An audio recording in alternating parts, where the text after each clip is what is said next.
काल काल भीमाशंकरच्या त्या आगळ्या वेगळ्या सत्रानं आम्हाला नवीन अनुभव दिला. अच्छा.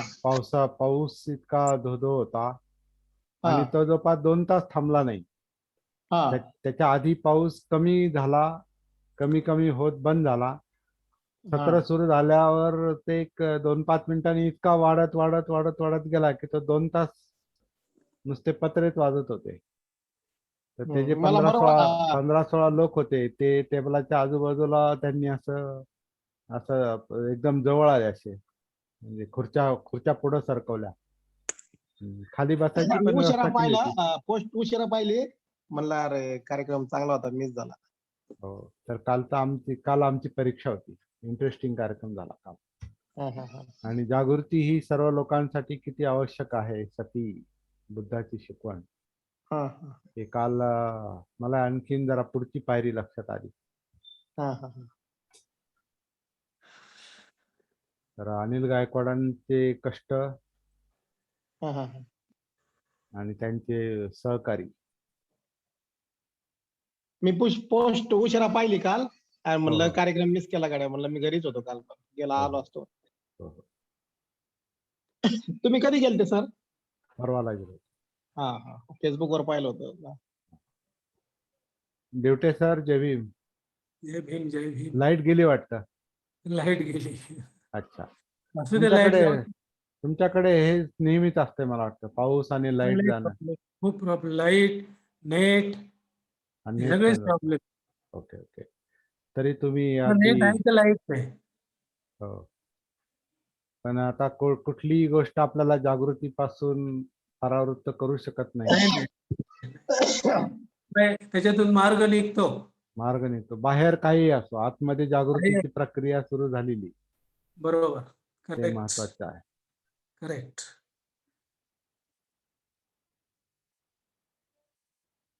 हा बोला. सर नमस्कार. नमस्कार नमस्कार. सर नमस्कार. हा नमस्कार नमस्कार. काय झालं? हा नमस्कार. मी लक्ष्मण नारायण कारोटे, बरं. वन समिती कोंडवळ अध्यक्ष. अच्छा. सर मला काय झालं, काल येता आलं नाही कारण आमच्या नातेवाईकांमध्ये काय झालं, एक मी सांगतो. ते सर्पदंश झाला बघा, मारुती लोकरे म्हणजे आता मारुती शेठ लोकरे जे म्हणाले ना, हो हो, ते यांचे व्याही म्हणजे व्याही घरातले व्याही वेण. बरोबर बरोबर. हा, आणि तिथे तिथे दुःखाचा प्रसंग होता आणि त्याचे कान लागले होते मला तिथपर्यंत पोहोचायचे, ते मला इथे सांगायला आले. ती त्यांची भावना व्यक्त करायची होती. तर मी स्वारी मागतो तुमच्याकडे, आणि तुम्ही चांगलं कार्यक्रम केलं याच्याबद्दल मी तुमचं अभिनंदन करतो. नाही काय हरकत नाही, कधीतरी आपण काय हरकत नाही, काय हरकत नाही. मग अनिल, तुमच्या मोबाईलची जागा थोडीशी बदली करून बघा बरं, कारण ते नेटवर्क नीट पकडत नाही. तर कपवते ना.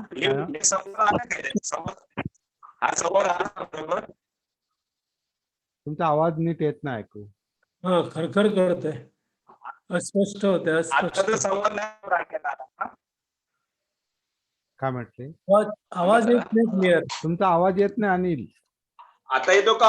हा आता येतो, बोला. आता येतो. इकडे ते बरोबर झालं नसेल मग सर रेकॉर्ड. हा ते झालं, ते परत त्यांचं नाव काय म्हटले? लक्ष्मण नारायण कारोटे. अच्छा, हा कारोटेजी. हा हा, आपण परत एखादं आयोजन करू त्या ठिकाणी. परत एकदा भीमाशंकरला येणं, नेहमीच येणं होईल आता. अनिल मित्र आहेत चांगले, त्याच्यामुळे ते आता तुमच्या सगळ्यांचेच मित्र दिसतात. ते माझे मित्र आहेत, तर ते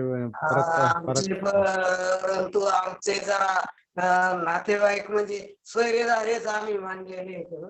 आम्ही सोयरे लागतो. सोयरे आहोत. बरोबर. मग काय आमचं सोयऱ्याचं फार जुनं परंपरा नातं आम्ही जपत आहोत.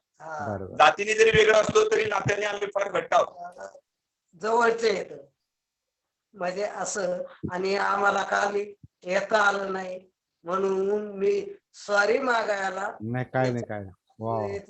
आणि तुमचं अभिनंदन करतो. धन्यवाद धन्यवाद. हो. चांगला कार्यक्रम पार पाडला आणि आपण कधीतरी हा कार्यक्रम परत कोंडवळ किंवा भीमाशंकरला ठेवू. नक्की नक्की नक्की हा. नक्की. नमस्कार. मी येणारच आहे. नमस्कार. मला आवडलं, भीमाशंकर आवडलं, लोक आवडले. हा लोकांची शिकून घेण्याची इच्छा मला सुद्धा प्रेरणा देऊन गेली. आणि हा. एवढ्या कठीण परिस्थितीमध्ये एवढ्या 2 तासाच्या सलग पावसामध्ये लोक जीवाचा कान करून ऐकत होते. हा. त्यातून मला सुद्धा प्रेरणा मिळाली खूप मोठी. अच्छा. कारण ही गरजेची गोष्ट आहे. अन्न वस्त्र निवाऱ्यासारखी ही गोष्ट गरजेची आहे, जागृती. कारण बरोबर आहे. सगळ्या माणसांना यातना असतात, दुःख असतात, काही बरोबर. चिंता असतात, अस्वस्थता असते आणि त्यांना त्याच्यातून बाहेर पडायचं असतं. आणि त्याच्यातून बाहेर कसं पडायचं हे सांगणारे हे सोपं सूत्र आहे, सोपी शिकवण एकदम. स्वतःमध्ये उतरा, स्वतःला जाणून घ्या, स्वतःला ओळखा, आपली अच्छा. अडचण लक्षात घ्या, स्वतःची अडचण लक्षात घ्या. आपली अडचण लक्षात आली तर आपल्याला दुसऱ्याची अडचण लक्षात येते. लक्षात येते. बरोबर आहे. आपण आपल्याला समजून नाही घेतलं तर दुसऱ्याला काय समजून घेणार. जरा समजून घेताच येत नाही. हा, आपण जागृत झालं तर आपण दुसऱ्याला जागृत करू. जागरूक करू. हा, ठीक मग आहे. आपल्याला हेच काम करायचंय आणि आपण सगळेजण मिळून करू. आणि ओके. तुमचा पुढाकार त्याच्यामध्ये आहे, आनंदाची गोष्ट आहे. हा ठीक आहे. परत आपण लवकरच भेटू. हा. तर ओके, येऊ? हा या या या या या. ठीक आहे. अनिल सर हा सर, येतो. हा या या या या या. हा. धन्यवाद.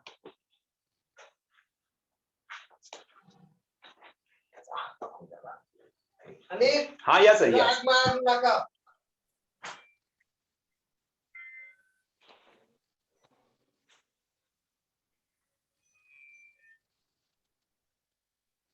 नमो तस् भगवतो अरहतो सम्मा संबुद्धस्स.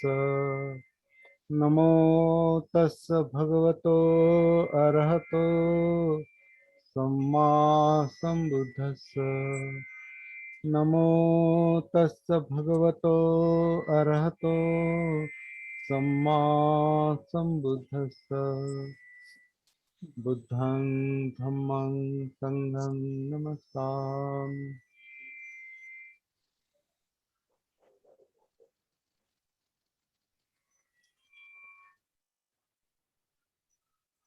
तर कालच्या सत्रामुळे मी फार प्रभावित आहे.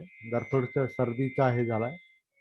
तिथं नाही सर्दी झाली, तिथे पावसात आम्ही भिजलो फिरलो, तिथे सर्दी झाली नाही. पण इकडे आल्यानंतर वातावरण बदलल्यावर जरा थोडी सर्दी झाली दुपारी. तर कालच्या कार्यक्रमानं फार मोठी प्रेरणा दिलेली आहे. धन्यवाद अनिल आणि सुनील. सुनील दोघांनी खूप चांगला प्रयत्न केला. सुनील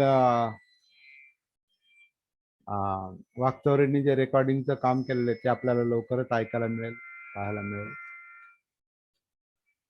ते फार महत्वाचं काम झालेलं आहे. आणि अनिल आणि त्यांचे सहकारी यांनी खूप कष्ट घेतलेले आहेत. आणि एवढ्या पावसामध्ये, भर पावसामध्ये 15-16 लोक येऊन त्या ठिकाणी बसणे म्हणजे फार मोठी गोष्ट आहे. आज आपण आता ऑनलाईन बघा किती लोक आहोत आपण. टोटल 8 लोक आहोत ऑनलाईन. टोटल म्हणजे विचार करण्यासारखी गोष्ट आहे की जिथं गरज आहे तिथं पोहोचलंच पाहिजे असं मला वाटायला लागलं आता. तर तसं खरं पाहिलं तरी ऑनलाईन वर्ग जे असतात हे काही तेवढे प्रभावी ठरू शकत नाही, हे पण आपल्याला लक्षात घ्यावं लागेल. कारण जे समोरासमोर फेस टू फेस जे काम होतं ते खरं लाईव्ह काम आहे. हे लाईव्ह काम नाही. हे वाटतंय आपण लाईव्ह चाललो, पण हे लाईव्ह काम नाही. हे आपण चित्र पाहतोय आणि एकमेकांच्या समोर नाही आहोत. आणि तिकडं तुमचं काय चाललंय आणि मी इकडून बोलतोय माझं काय चाललंय. आपण फेस टू फेस समोरासमोर नसल्यामुळं तेवढा प्रभाव आपल्याला निर्माण होत नाही, ते वातावरण निर्माण होत नाही. पण काल मी पाहिलं, वर पत्रा वाजत होता, 2 तास पाऊस चालू होता. तशा याच्यामध्ये 15-16 लोक खूप एकाग्रतेने शांतपणे विषय समजून घेण्याचा प्रयत्न करत होते आणि ते पाहून मला पण खूप मोठी प्रेरणा काल मिळाली. आणि एक थोडीशी मला तिथं जरा काय म्हणणार त्याचं टेन्शन नाही म्हणता येणार, पण मला मुख्य विषयाकडे लवकर येण्यासाठी जरा अडचण येत होती. जसं आता आपण पाहिलात, आपण इथं सगळे सिनियर लोक आहात जवळपास सगळे ऐकणारे, आणि याच्यानंतर पण जे लोक ऐकतील ते त्यांच्या लक्षात येईल. आपण जे काय वर्ष 1.5 वर्ष जे काही बोलत आलेलो आहोत ते विशिष्ट पद्धतीनेच बोलतोय आपण. आपण काय बोलतोय की सतीमध्ये जागृतीमध्ये कसं यायचं, स्वतःला जागृत कसं करायचं, जागृत का करायचं, का करायचं, कसं करायचं, कशा पद्धतीने करायचं, कुठे पोहोचायचं आणि काय साध्य करायचं, असं आपलं हे कामाचं सूत्र आहे. आणि तेच आपण परत परत सांगण्याचा प्रयत्न करतो. फक्त आपला इथे आता प्रश्न काय येतो, प्रॅक्टिकल अडचण काय असते याच्यामध्ये, की बाहेर जसं डोळ्यांना दिसतं, बाहेरचं कानाने ऐकायला येतं, गंध, चव, स्पर्श, 5 इंद्रिय आपल्याला जगातल्या विषयांचं ज्ञान करून देतात. पण आंतरिक जागृती जी आहे याला याला कसं पाहणार, म्हणजे मनाला कसं पाहणार, मनाला पाहण्याचं काय साधन आहे? तिथं ना डोळे कामाला येतात, ना कान, ना बाकी नाक किंवा जीभ किंवा त्वचा, कोणतंच इंद्रिय तिथे कामाला येत नाही आंतरिक जागृतीसाठी, मनापर्यंत पोहोचण्यासाठी. मन ह्या सगळ्या इंद्रियांमुळे आणि इंद्रियांना जे विषय मिळतात त्याच्यामुळे मन प्रभावित होतं. मन प्रभावित होतं म्हणजे मनामध्ये संज्ञा, संज्ञा म्हणजे काय म्हणतो आपण त्याला, ज्याला आपण शब्द म्हणतो, शब्द निर्माण होतात.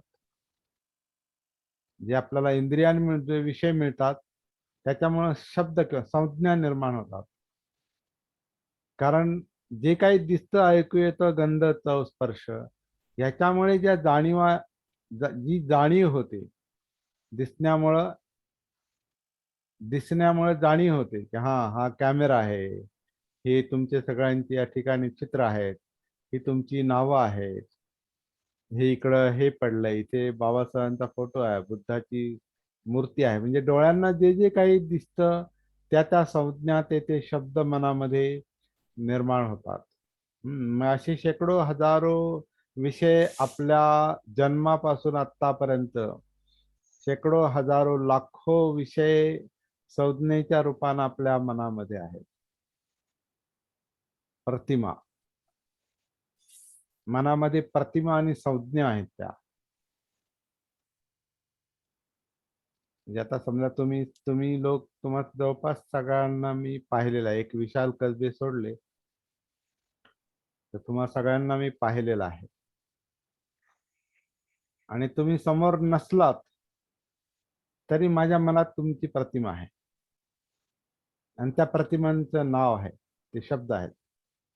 मी जरी तुमच्या समोर नसलो तर माझी प्रतिमा तुमच्या मनात आहे. तर अशा प्रतिमांनी आपलं मन भरलेलं आहे. संज्ञा, त्याला संज्ञा, त्याला नाव दिलं जातं. त्याची यांनी सगळं आपलं मन त्या संज्ञांनी म्हणजे शब्दांनी भरलेलं आहे, आणि त्याला धरून विचार चालतात,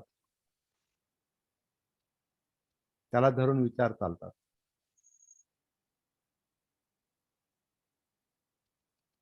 आणि याच शेकडो हजारो लाखो विषयांचे संस्कार आपल्या मनावर होतात. त्या शब्दांचे, त्या संज्ञांचे, त्या प्रतिमांचे संस्कार आपल्या मनावर होतात. केवळ शब्दांचे आणि प्रतिमांचे संस्कार आपल्या मनावर होत नाही, तर प्रत्येक विषय जरी नाही म्हटलं तरी बरेचसे विषय हे आपल्या आपल्याला प्रभावित करतात, विषय प्रभावित करतात. म्हणजे समजा इथे आता बाबासाहेबांचा फोटो आहे, बुद्धाची मूर्ती आहे. त्या बाबासाहेबांच्या फोटो खाली बुद्ध आणि त्यांचा धम्म हा ग्रंथ ठेवलेला आहे. त्याच्या खाली आणखीन एक पुस्तक आहे मेडिटेशन वरचं. समजा आता हेच विषय घेतले, 2-4 विषय, आणि बुद्धांची मूर्ती त्या एका डब्यावर ठेवलेली आहे. तो जेवणाचा डबा आहे. आता बघा, हे जे 4-5 विषय तिथे दिसणारे, हे तर बाबासाहेबांच्या प्रतिमेला पाहून वेगळं फिलिंग निर्माण होतं मनामध्ये. बुद्धाच्या मूर्तीला पाहून वेगळं फिलिंग निर्माण होतं. त्याच्या खाली जो डबा आहे त्याला पाहून वेगळंच फिलिंग निर्माण होतं. बाजूला जी पुस्तकं आहेत बाबासाहेबांच्या प्रतिमेखाली, त्या फोटो खाली बुद्ध आणि त्यांचा धम्म आहे, त्याला धरून वेगळ्याच फिलिंग निर्माण होतात. काय फिलिंग निर्माण होतात हे आपल्याला माहिती आहे. बाबासाहेब कोण, मग सगळं आलं त्याच्यात. त्या सगळ्या संज्ञा, ते सगळे विचार, ते सगळं आपल्या मनामध्ये चाललेलं आहे. पुस्तक बुद्ध आणि त्यांचा धम्म आहे, तर त्याला धरून काय विचार मनात येतो, हा हे पुस्तक, आता हे हिंदी पुस्तक आहे, हिंदी त्याचं भाषांतर आहे. मग त्या हिंदी भाषांतराच्या पुस्तकावरून काय मनात विचार येतो, हे पुस्तक भदंतानंद कौशल्यायन यांनी ट्रान्सलेट केलेलं आहे, भाषांतरित केलेलं आहे, पण हे मूळ पुस्तक बाबासाहेबांचं आहे आणि ते बाबासाहेबांनी इंग्रजीमध्ये लिहिलेलं आहे. त्याची मराठी भाषांतर पण झाली.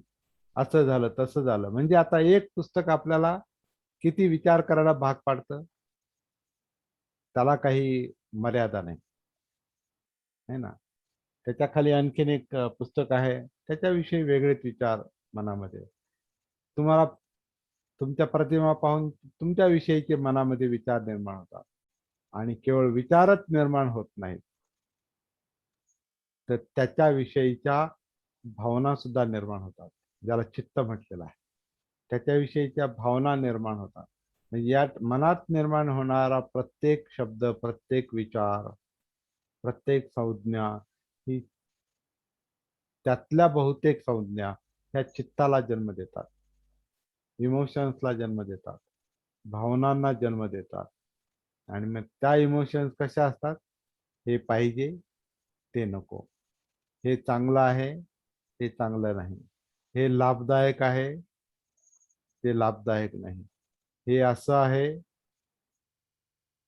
हे हे असं आहे, हे असं नाही, हे असं पाहिजे होतं, हे असं नको होतं, हे आवडीचं आहे, हे नावडीचं आहे, हे हा लाभाचा विषय आहे, हा हा हा लाभाचा विषय आहे, हा लाभाचा विषय नाही, हा लोभाचा विषय आहे, हा लोभाचा विषय नाही. म्हणजे कसं आपलं मन, कसं चित्त कशामुळे निर्माण होतं, आपल्या मनात जे काही विचार, संज्ञा, जाणीवा, ज्या इंद्रियांच्या विषयांमुळे निर्माण होतात.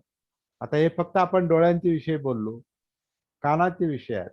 शब्द ऐकल्यानंतर काय वाटतं, गंध आल्यानंतर काय वाटतं, काय संज्ञा निर्माण होते, जिभेनं एखादा पदार्थ चाखून पाहिला तर काय संज्ञा निर्माण होते, शरीराला एखादा स्पर्श झाला, समजा आता थोडस गरम होत आहे, गरम झाल्यावर मग काय वाटतं आपल्याला, अरे गरम व्हायला लागलं, गरम नकोय, जरा पंखा लावला पाहिजे. काहींना गरम झाला की अस्वस्थ वाटतं, नाही ना, काहींना थंडी नको वाटते, काहींना गरम नको वाटतं. तर हे त्वचेला जे काही जाणवतं त्याला धरून आपल्या मनामध्ये पाहिजे नकोच्या संज्ञा, पाहिजे नकोच्या भावना, इमोशन्स निर्माण होतात. हे असं न, तर असं हे जे चाललेलं आहे मनामध्ये, चित्तामध्ये, म्हणजे भावना आणि विचार याच्यामध्ये, ह्याचा जो आपल्या शरीरावर, आपल्यावर जो परिणाम होतो, या अस्तित्वावर, जीवनावर जो परिणाम होतो, हे काय चाललंय आणि हे कसं पाहायचं, हे काय चाललेलं आहे आणि हे कसं पाहायचं, याची जाणीव कशी होईल, याचा बोध कसा होईल, त्याच्यापर्यंत कसं पोहोचायचं, हा प्रश्न आहे आणि हा आपला अभ्यास आहे. जागृतीचा अभ्यास काय आहे, हे आता जेवढं आपण बोललो, हे सगळं आपल्याला प्रत्यक्ष अनुभवता आलं पाहिजे. आणि ते आतमध्ये आहेत. विषय बाहेर आहेत, शब्द भावना आतमध्ये आहेत, विचार भावना आतमध्ये आहेत. भावना म्हणजे चित्त आहे आणि शब्द विचार म्हणजे मन आहे. त्याला मनोधम्म म्हणता येईल. मनोधम्म, मन, धम्म, चित्त म्हणजे इमोशन, जे सगळा शरीरभर आहे. चित्त म्हणजे त्याचा परिणाम, आणि तो सगळा शरीरभर आहे. कशामुळे जाणवतं? जाणीवांमुळे, वेदना. आणि त्या जाणीवा कशा असतात? एक तर सुखदायक असतात, नाहीतर दुःखदायक असतात. जे काही आपण पाहतो, ऐकतो, गंधतो, स्पर्श, त्याच्यातून निर्माण झालेले विचार हे सुखदायक असतात किंवा दुःखदायक असतात, ते जाणवतं. आणि ह्या सगळ्या जाणीवा हे आपल्या शरीरामध्ये आहेत. म्हणजे कुठं आहेत? तर हे आपल्याला शरीरामध्ये उतरून अनुभवण्याची गरज असते, आवश्यकता असते. आपला स्वतःचा अभ्यास जर करायचा असेल, आपण कोण आहोत, आपण काय आहोत, आपल्या शारीरिक पातळीवर काय चाललंय, आपल्या मानसिक पातळीवर काय चाललंय, आपल्या जाणीवा, फिलिंग, सुख-दुःख कशी निर्माण होतात, कशामुळे निर्माण होतात, ते चित्त काय आहे, त्या चित्ताला प्रभावित करणाऱ्या ज्या संज्ञा, शब्द, मनोधम्म जे आहेत, ते काय आहेत, त्या मनोधम्मांना, विचारांना, शब्दांना जन्म देणाऱ्या जे इंद्रियाने त्याचे विषय आहेत, ते काय आहेत. हा एकूणच याला प्रपंच असं म्हटलेलं आहे. याला प्रपंच म्हटलेलं आहे. तर हा प्रपंच काय आहे? आता आपण प्रपंच जो म्हणतो तो संसार, जो आपण ज्याला फॅमिली, परिवार असतो, त्याला आपण प्रपंच म्हणतो. किंवा व्यापक अर्थानं प्रपंच म्हणजे सगळं जग असं पण म्हटलेलं आहे. आणि प्रपंच हा फसवा आहे असंही काही संतांनी म्हटलेलं आहे. आणि ते गाणं आहे बघा, ते काय गाणं आहे ते? गड्या रे प्रपंच हा लटका. हे सगळं खोटं खोटं आहे असंही काहींनी म्हटलेलं आहे. व्यवहारातील झाला. व्यवहार काय म्हटले सर? प्रपंच लक्ष हा व्यवहारातले झाला, भौतिक हा व्यवहारात. हा पण शरीरामध्ये प्रपंच वेगळा आहे. शरीरातला प्रपंच हा बाहेरचीच प्रतिमा आहे. हे प्रतिमा बाहेरचीच आहे, पण तो फसवा नाही ना, आतला सत्य आहे. तोही सत्य आहे, बाहेरचा सत्य आहे. एक ऑब्जेक्टिव्ह सब्जेक्टिव्ह दोन्ही गोष्टी सत्य आहेत, हम्म. पण भ्रामक पण आहेत. हा, कशा भ्रामक आहेत? की त्याचं सत्य स्वरूप लक्षात आल्यानंतर त्या भ्रामक वाटतात. म्हणजे जे ज्याला आपण अनित्य म्हणतो किंवा परिवर्तनशीलता म्हणतो, तर ती परिवर्तनशीलता काय लगेच जाणवत नाही ना पाहिल्या. ते त्या जाणीवांची, त्या जाणीवा वेगळ्या आहेत. ती साधना वेगळी आहे. ती जागृतीमुळं, सतीमुळं ते जाणवतंय. पण ते असं दिसत नाही. तो इंद्रियांना नाही दिसत. अनित्यता हे सगळं आता जसं आता नाही, अनुभवतो आपण, आपल्याला अनुभवायला येतं. काय आतील म्हणजे ज्या भावना आहेत किंवा जे विचार आहेत, त्याच्यामुळे जे मन प्रभावित होतं, त्याची जाणीव होते. हा, पण ही जाणीव जी होते ती तेच अनुभव. हे जे अनुभव येतो, जाणवतं, हे कशामुळे येतं? त्याच्याशी कनेक्शन असेल तर होतं ना. कनेक्शन असेल तरच ना. सर्वांना नाही होत ते. हा, बरोबर. जो जागृत आहे, जो सतीचा अभ्यास करतो, ज्याला सगळे बारकावे लक्षात येतात, ते त्याच्या जागृतीमुळे, त्याच्या सतीमुळे येतात, बरोबर. त्याच्याशी कनेक्ट झाल्यामुळे होतात. आणि ही कनेक्टिव्हिटी आपण शिकतो. बरोबर. बुद्धांना जो शोध लागलाय तो ह्या कनेक्टिव्हिटीचा लागलेला आहे. त्याच्या आधी त्यांना विषयांचं ध्यान करण्यामध्ये त्यांनी त्यांचे बरेच वर्ष दिले. ते म्हणाले बाहेर विषयांचं ध्यान करून नाही जमणार, नाही. ते विषयांमध्ये तो फिरतो माणूस. आणि ते जेव्हा तो जागृती येते ज्याला तेव्हा जाणीव होते, ऐकून घ्या सर, ज्याला विषय जाणवतात ते चित्त मन हा आंतरिक विषय हा वेगळा विषय आहे. म्हणजे ऑब्जेक्ट आणि सब्जेक्ट, वस्तुनिष्ठता आणि व्यक्तिनिष्ठता. म्हणजे आपलं अस्तित्व, आपलं मनोकायिक अस्तित्व. तर ही व्यक्तिनिष्ठ जाणीव जी आहे, ही आंतरिक जाणीव जी आहे, ही सब्जेक्टिव्ह जाणीव जी आहे, हा जो सेल्फ आहे, भले तो भ्रामक आहे, नंतर लक्षात येतो तोही भ्रामक आहे, अनात्मा आहे. त्याला असं वाटतं मी सगळं निर्माण करतो, तसं नाही. ते नैसर्गिकपणेच होत आहे. ते दिसणं म्हणजे पाहणं, ऐकणं, गंध, तो स्पर्श, त्याच्यातून निर्माण होणारे विचार, प्रतिमा, त्याच्यातून निर्माण होणारं चित्त, चित्ताचे परिणाम, सुख दुःख आणि त्याचा शरीरावर होणारा परिणाम, हे सगळं जे आहे हे नैसर्गिकपणे चाललंय. हे काय आपण करत नाही, हे मी नाही, हे अनात्मा आहे. म्हणून सब्बे धम्मा अनात्ताती असं म्हटलेलं आहे. हे सगळे धम्म आहेत, याला धम्म म्हटलेलं आहे. धम्म म्हणजे काय? जे जाणीवांना जाणवतंय ते, जे सतीला जागृतीला जे जाणवतं ते. आणि हे सती, हे ज्याला जाणवतं, ज्या जागृतीला जाणवतं, ज्याला बोध होतो, तोच बुद्धत्वाचा अंश आहे. त्यालाच बुद्ध म्हटलेला आहे. त्याला जागृती म्हटलेलं आहे. जागृती म्हणजेच बुद्ध आहे. बुद्ध, तेच ना. बुद्ध म्हणजे ज्यांना बोध होतो ते. ते. म्हणजे धम्म जे दिसतात ते बुद्धाला दिसतात. आणि धम्म म्हणजे अस्तित्व, पूर्ण अस्तित्व. जे आता आपण आतापर्यंत जे बोललो ज्याच्याविषयी, ते सगळं अस्तित्वाबद्दल बोललो. काया, त्यातल्या जाणीवा, सुख दुःख, त्याचं कारण चित्त, आणि ज्याच्यामुळे ते प्रभावित होतं ते मनोविज्ञान, मनोधम्म.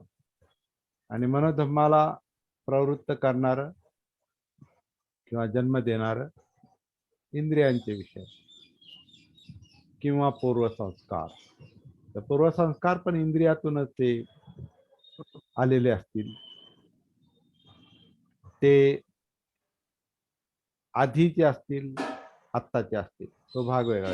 एवढ्या खोलात लगेच जाण्याची गरज, ते ज्यानं त्यानं बघायचे. कारण ह्याच्यावर चर्चा करण्यासारखं जास्त नसतं. चर्चा करण्यासारखा विषय कोणता आहे आपल्यासाठी? का हे सगळं डायरेक्ट प्रत्यक्ष साधनेतून, जागृतीतून, सतीतून, आत्मभानातून कसं जाणवेल, हाच मुख्य विषय आहे. म्हणजे मी डोळे उघडल्यानंतर मला काय दिसेल याचा विचार करण्याऐवजी डोळे उघडण्याचाच विचार, म्हणजे डोळे उघडण्याचंच काम केलं पाहिजे. डोळे उघडले की आपोआपच त्या प्रकाशाची जी काही प्रक्रिया व्हायची दिसण्यासाठी, पाहण्यासाठी, हे होणार आहे. तर ह्या सगळ्या प्रपंचाला पाहण्याचा आपण गेला वर्ष, दीड वर्ष प्रयत्न करत आहोत. आणि ती आपली सती साधना आहे. सर, आवाज कुठून जास्त येतोय?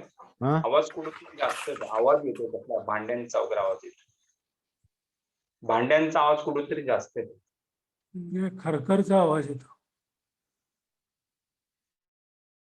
तर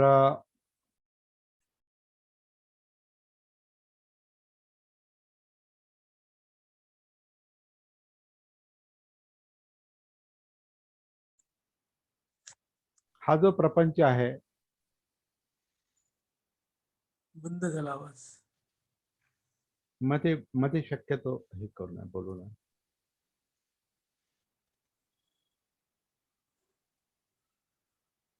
हा जो प्रपंच आहे, हे सगळं जे आपण बोललोय, हे मनोधम्म आहेत. मनोधम्म बुद्धाला जाणवतात, म्हणजे जागृतीला जाणवतात.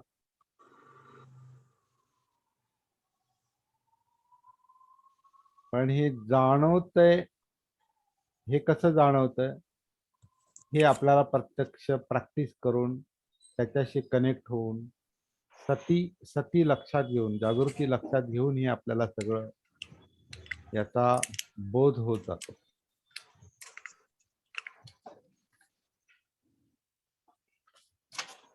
त्या शरीरामध्ये उतरणं हे पहिलं काम आहे. म्हणजे कायानुसतीमध्ये येणं हे पहिलं काम आहे. कायेमध्ये उतरणं पहिलं काम आहे. आणि कायेमध्ये उतरण्यासाठी आपण श्वासाचा आधार घेतो. हा बुद्धांचा शोध आहे. तर आपण आनापानसती म्हणतो. कारण तो एक सोपा मार्ग आहे आतमध्ये उतरण्याचा, जागृत होण्याचा, भानावर येण्याचा. भानावर येण्याचा म्हणजे काय? हे सगळं काय चाललंय हे जाणवत नाही, म्हणजे याचं भान नाही, याच्याविषयीची जागृती नाही, सती नाही. म्हणून ती सती येण्यासाठी, ती जागृती येण्यासाठी काया, वेदना, चित्त आणि मनोधर्म या चारही ह्या सतीपठ्ठा, याला सतीपठ्ठाण म्हणतोय आपण, ज्याला बुद्धांनी शब्द प्रयोग काय केलाय, सतीपठ्ठाण. हे जे सतीपठ्ठाण आहे, सती जागृती ज्या मार्गानं डेव्हलप होतो, सर्वांगामध्ये भिनते, त्याची सुरुवात श्वासापासून आहे.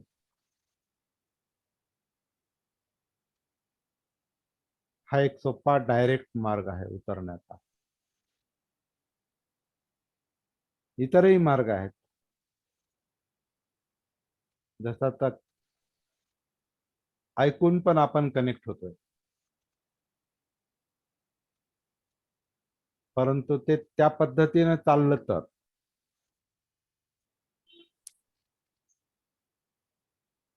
त्या पद्धतीनं चाललं काम तर,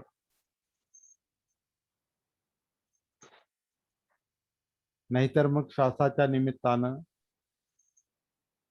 मग कोणी सांगायची गरज नाही, इथं गुरुची गरज नाही. श्वास हाच गुरु आहे पहिला, असं मला या ठिकाणी सांगायचं. श्वास गुरु म्हणजे काय? गुरु नाही म्हणता येत त्याला, माध्यम आहे. कारण तो श्वास हे शरीर घेत आहे, पोटामध्ये, नाभीच्या पाठीमागे, त्याच्यावर श्वासपटल, त्याच्यावर छातीचा पिंजरा, खांद्यापासून कमरेपर्यंतचा धडाचा जो भाग आहे, हा नैसर्गिकपणे श्वास आत घेतो, नैसर्गिकपणे श्वास बाहेर सोडतो.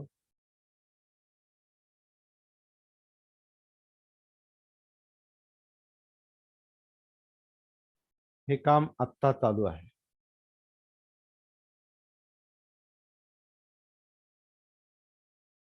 हे काम आत्ता चालू आहे.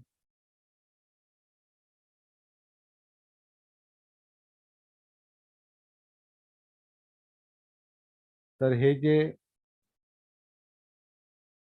पोट आहे, पाठ आहे, छाती आहे, छातीचा पिंजरा आहे,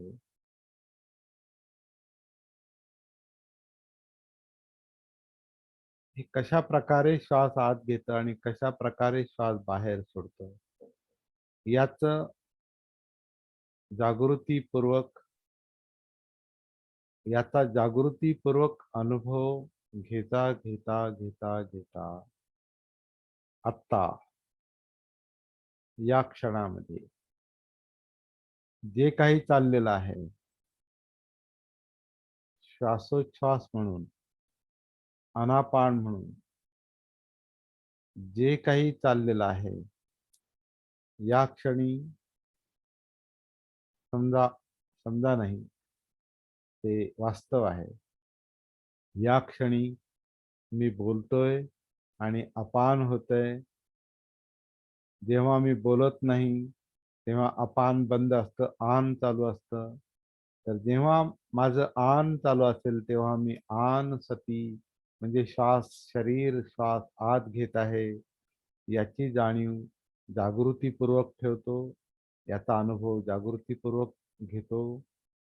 जेव्हा हे शरीर श्वास बाहेर सोडत असेल नैसर्गिकपणे आपोआप, त्याच्यामध्ये आता माझं हे बोलणं पण चालू आहे.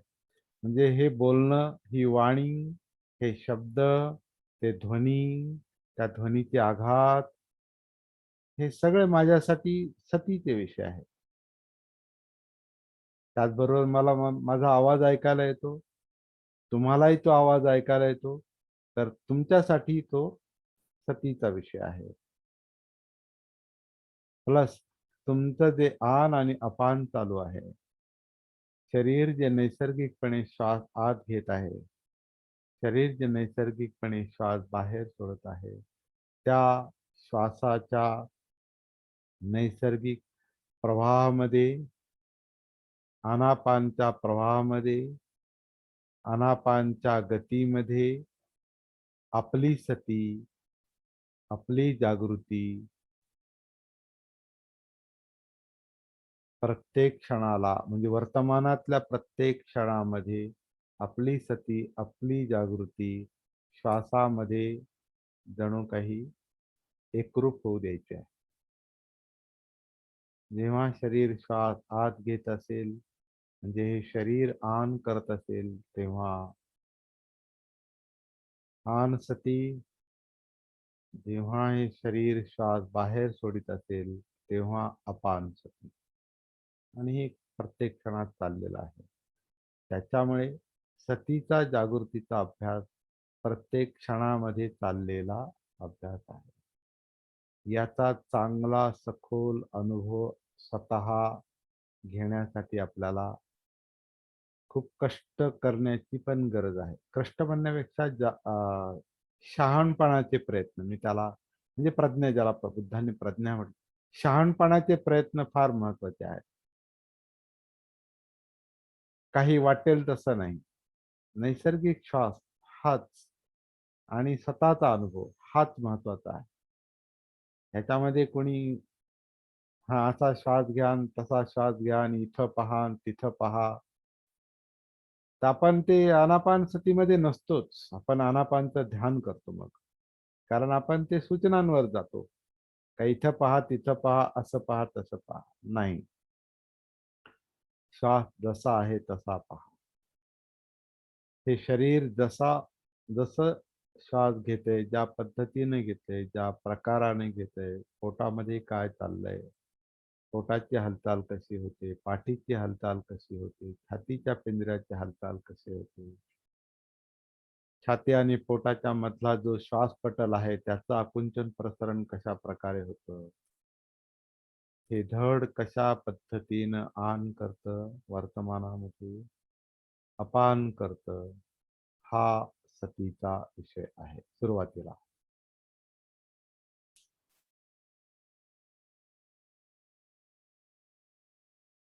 आणि वर्तमानात चालणारा हे काम आहे. जागृती वर्तमानाचीच असते, त्यामुळे सती पण वर्तमानाची आहे. आणि जो बोध होतो तोही वर्तमानातच होतो. आणि अस्तित्वात आहे तो वर्तमानच आहे. भूतकाळ निघून गेलेला आहे, वर्तमान आपल्याला माहिती नाही, तो अजून आलेलाच नाही. जेव्हा येतो तो लगेच भूतकाळात जमा होतो. म्हणजे ही सगळी गती आहे. ते ह्या गतीची सती, गतीची जागृती, गतीचं भान, गतीचा बोध, गतीची जाणीव म्हणजे सती आहे. आधी श्वासावरच खूप काम करण्याची गरज आहे. कारण मन जे भटकतं, शेकडो हजारो विषयामध्ये, ते आपल्याला ह्या श्वासाच्या प्रवाहामध्ये उतरू देत नाही. त्याची ओढाताण तिकडे असते, चित्ताची आणि मनाची. आणि मग काही लोक म्हणतात की नाही, त्याला बांधून ठेवा. बांधून ठेवून ते ताब्यात येत नाही, त्याला दुसरीकडे वळवा. कारण ती एक शक्ती आहे. शक्तीला वळवावं लागतं, शक्तीला दुसरं काम द्यावं लागतं, तिला कामात आणावे लागते. शक्तीला बांधण्याचा, कोंडण्याचा, धरण्याचा, त्याच्यावर ध्यान करण्याचा प्रयत्न केला किंवा त्याला दुसरीकडे बांधून ठेवण्याचा प्रयत्न केला तर काही वेळ ते बांधलं जातं, परंतु ते पुन्हा उद्रेक करतं. म्हणून बरेच लोक आपण पाहतो की ध्यानामध्ये थोडा वेळ थांबतात, काही दिवस थांबतात, परत मन भटकतं त्यांचं आणि मग म्हणतात ध्यान जमत नाही, जमणारच नाही. कारण त्या शक्तीला बांधून ठेवण्याचा, नियंत्रित करण्याचा ते प्रयत्न करतात. नियंत्रित करण्याऐवजी शक्ती समजून घेतली पाहिजे. काय आहे, काय काय चाललंय, आणि मैत्रीपूर्वक ते पाहावं लागतं. त्याच्यावर जबरदस्ती केली तर मग तेच मन जे आहे हे प्रॉब्लेमॅटिक बनतं आणि मग आपल्याला दुसऱ्या समस्येला तोंड द्यावं लागतं. त्यापेक्षा शहाणपणानं, प्रज्ञापूर्वक, जागृतीपूर्वक जे काही चाललेलं आहे अनापानच्या पातळीवर, शरीराच्या पातळीवर, ते शरीर जिवंत आहे म्हणजे जाणीवांच्या पातळीवर, त्या जाणीवांचं कारण चित्त आहे, म्हणजे पाहिजे नकोचा संघर्ष, इच्छा, आकांक्षा, तृष्णा, जे खरं दुःखाचं मूळ आहे.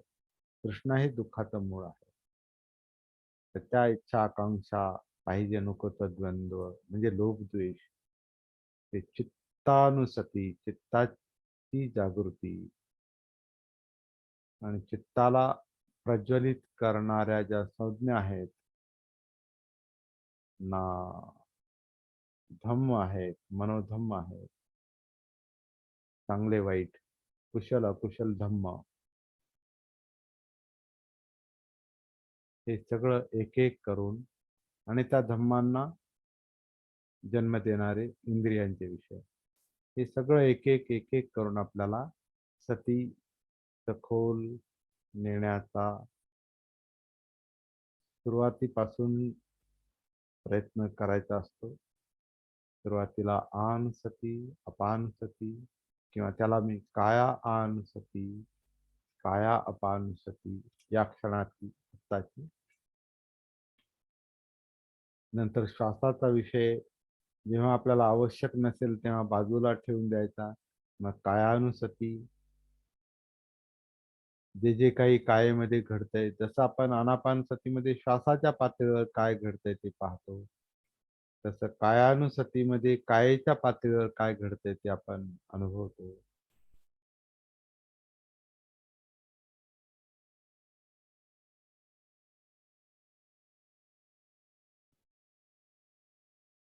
त्या ज्या कायेतल्या जाणीव आहेत त्या सुखदुःखाच्या स्वरूपात आहेत किंवा न्यूट्रल, असो का दुःख, म्हणजे त्या स्पष्ट जाणवत नाही, कारण त्या मूर्छित आहेत, जाणवत नाही. त्या मूर्छित आहेत म्हणजे सती मूर्छित आहे, आपली जागृती मूर्छित आहे, त्यामुळे त्या जाणीवा जाणवत नाही. तर तो अभ्यास करायचा असतो. त्या जाणीवा म्हणजे सुखदुःख याला जन्म देणारं चित्त, म्हणजे पाहिजे नकोच्या संघर्षात असतं, लोभ द्वेषाच्या संघर्षात असतं, ते पाहायचंय. आणि विचार प्रक्रिया म्हणजे चित्त, ते कधी कधी हे दोन वाटतात पण एकच आहे. एकाच वेळेला सगळं चाललेलं आहे. असं हे काही वेगळं नाही. श्वास वेगळा नाही, शरीर वेगळं नाही, जाणीवा, वेदना वेगळ्या नाही, आणि चित्त त्याच्यातून वेगळं नाही, मनोधम्म त्याच्यातून वेगळं नाही, इंद्रिय हे वेगळे काय, असं नाही, सगळं एकच आहे. हे एकच जणू एखाद्या मशीन सारखं आहे, एखाद्या गाडीसारखं, एखाद्या मशीन सारखं आहे, एक यंत्रणा आहे.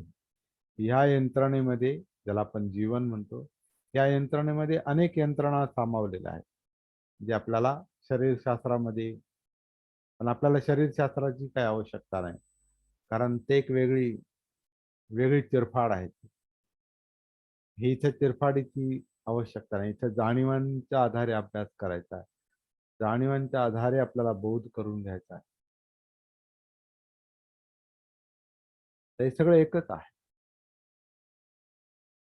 पण हे एक समजायला आधी अनेक समजले पाहिजे. मग तो एक समजतो, आणि एक समजला की मग सगळे अनेक स्पष्टपणे लक्षात येतात. पण आधी काही गोष्टीतून जावं लागतं, म्हणजे श्वास, काया, वेदना, चित्त, मनोधर्म, आणि मग हळूहळू आपल्याला ज्या जाणीव होतात, या सगळ्यांचं स्पष्टीकरण बुद्धांनी जे केलेलं आहे त्याला आपण धम्म म्हणतो. त्याचं स्पष्टीकरण करण्यासाठी अनेक सुत्त, अनेक घटना, अनेक प्रवचन, अनेक गाथा, अनेक गोष्टी, मग अख्खा त्रिपिटक त्याच्यासाठीच आहे. पण आपल्याला त्रिपिटकात फार शिरण्याची गरज शक्यही नाही. गरज तर नाहीच आहे, पण शक्य पण नाही. का शक्य नाही?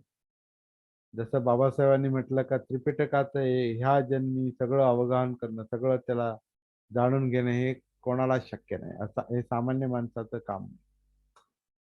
आणि जे केवळ ते पठण सगळं करतात, तर ते पठण होतं, ते माहिती होतं, पण त्याचं जे का ज्याला आपण त्याला इम्प्लिमेंट करणं, कार्यान्वित करणं, किंवा ते कुठं आहे, जे वाचलंय ते कुठं आहे, जे ऐकलंय ते कुठं आहे, हे शोधायला गेलं तर ते कधी सापडणार नाही. इम्पॉसिबल आहे. त्यापेक्षा स्वतः शोधता जे ज्ञान आपण वाचतो, ऐकतो, ते व्हेरीफाय होतं. जर बुद्धांनी असं म्हटलेलं आहे आनापानसती सुत्तामध्ये की आनापानसती ही महाफलदायक होते, आनापानसतीची अधिकाधिक भावना साधना केल्याने ती महाफलदायक होते, आनापानसतीची अधिकाधिक भावना केल्याने ती साधना केल्याने ती 4 सतीपट्ठानांना, म्हणजे काया वेदना, काया वेदना, चित्त आणि मनोधम्म, ह्या 4 सतीपट्ठानांना परिपूर्ण करते. 4 सतीपट्ठानांची अधिकाधिक भावना केल्याने ती सप्तबोध्यांगांना परिपूर्ण करते. सप्तबोध्यांगांची अधिकाधिक भावना केल्याने ती विद्या आणि विमुक्तीचा त्यातून बोध होतो, आणि विद्या आणि विमुक्तीचा परिपूर्ण त्याचा अनुभव घेणे, म्हणजे विद्या म्हणजे संपूर्ण अस्तित्वाचा बोध, प्रज्ञा, आणि त्याच्यातून मिळणारी दुःखमुक्ती, विमुक्ती. हे सूत्र बुद्धांनी जसं आनापानसती सुत्तामध्ये सांगितलेलं आहे. तर याचा जो मनुष्य अनुभव घेईल त्याला ते सुत्त समजणार आहे. पण सगळं सुत्त पाठ आहे म्हणून काय विमुक्तीचा आणि विद्येचा अनुभव येणार नाही. उलट काम कधीच होणार नाही. इकडून तिकडे जावं लागेल, तिकडून इकडे नाही येता येणार. तिकडची माहिती आहे, ठीक आहे, परंतु तिथपर्यंत पोहोचण्यासाठी इकडून सुरुवात झाली पाहिजे. सब्जेक्ट मधून आपण ऑब्जेक्ट मध्ये जाऊ शकतो. ऑब्जेक्ट करून सब्जेक्ट मध्ये नाही येऊ शकत. म्हणजे ऑब्जेक्टिव्ह ज्ञान आणि ऑब्जेक्टिव्ह ध्यान, ऑब्जेक्टिव्हचं ज्ञान, ऑब्जेक्टिव्हचं ध्यान, पण सब्जेक्टिव्हचं भान, सती, आणि सब्जेक्टिव्ह मधून निर्माण होणारी प्रज्ञा, बोध, सगळं सब्जेक्ट ऑब्जेक्टचा बोध,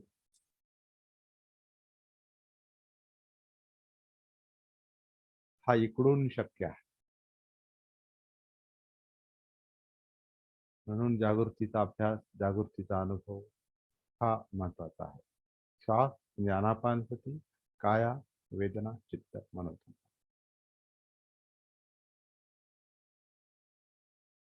इतकं आज पुरेसं आहे.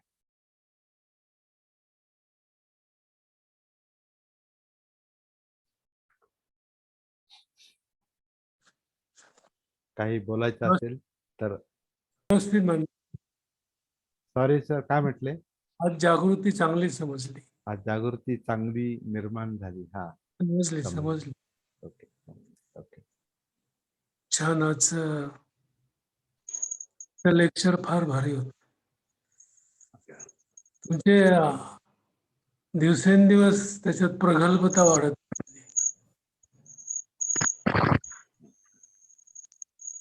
थँक्यू. खूपच सुंदर. हो ना. सर, हा, आज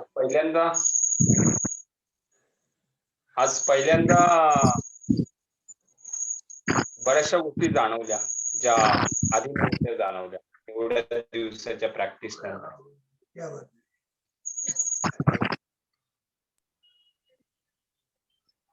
छान. पण याची प्रॅक्टिस करणं ही हम्म. पुढची गोष्ट आहे, हे पण लक्षात घ्या. हे ज्ञान म्हणून ज्ञान आणि प्रज्ञा. सर- प्रज्ञा म्हणजे अनुभव आहे.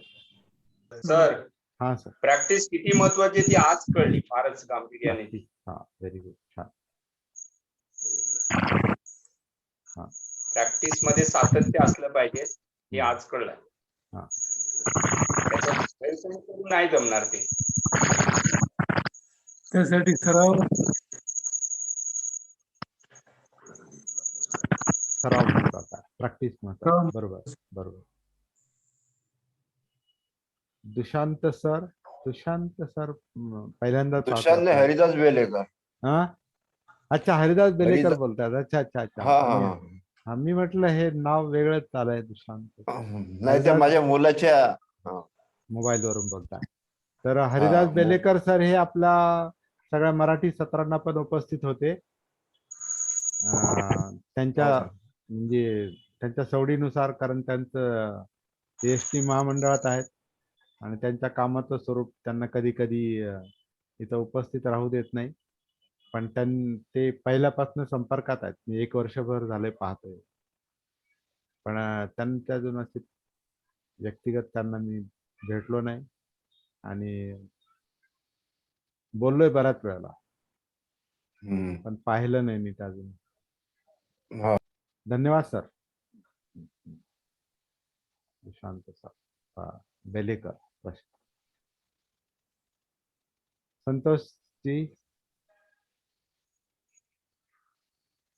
संतोषजी हे भारतीय बौद्ध महासभेचे कार्यकर्ते आहेत, जुने कार्यकर्ते आहेत. कॉर्पोरेशन मध्ये काम करतात आणि नगरचे आहेत, नातेवाईक आहेत. अच्छा. आणि जिज्ञासू आहेत. माहिती करून घेणे त्यांना खूप चांगलं हे आहे. सर, ते मी पण भारतीय बौद्ध महासभेमध्ये काम करतो. वा वा. मग आता संतोष कांबळे आणि बेलेकर सर. हा, हा. बरेच दिवसापासून 10 वर्षापासून मी काम करत आहे. अच्छा. हा हा हा. तुमचे फोटो हे ते पाहिलं सर मी. हो का? बघितलं का? तुमचे फोटो पाहिले. तर काय करायचं? थांबायचं? ठीक आहे सर. आपलं अभिनंदन. धन्यवाद सर. धन्यवाद. जय भीम. सर्वांना जय भीम. नमो बुद्धाय. जय भीम. नमो बुद्धाय. भवतु सर्व मंगलम.